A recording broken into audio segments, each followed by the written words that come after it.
الله أكبر الله أكبر الله أكبر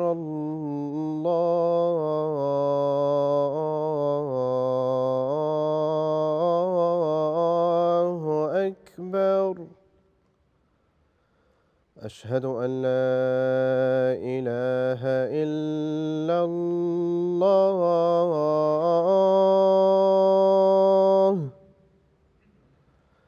أشهد أن لا إله إلا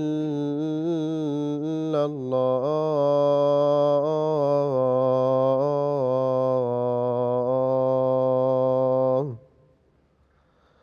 أشهد أن محمدًا رسول الله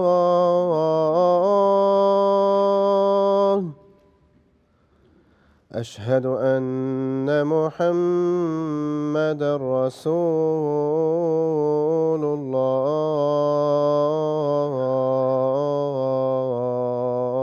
الله حي على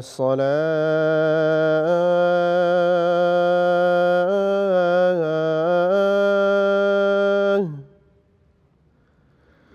حي على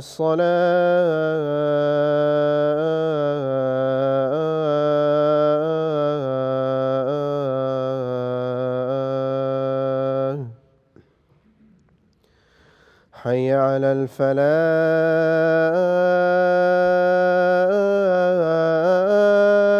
الفلاح حي على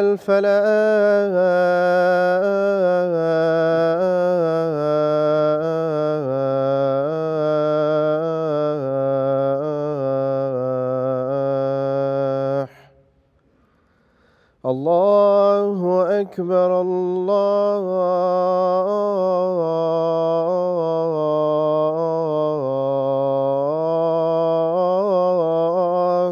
أكبر لا إله إلا الله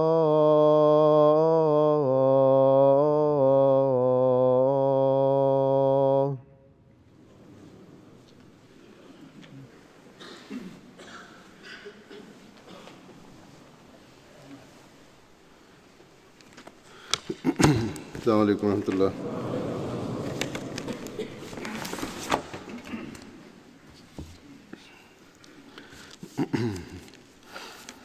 أشهد أن لا إله إلا الله وحده لا شريك له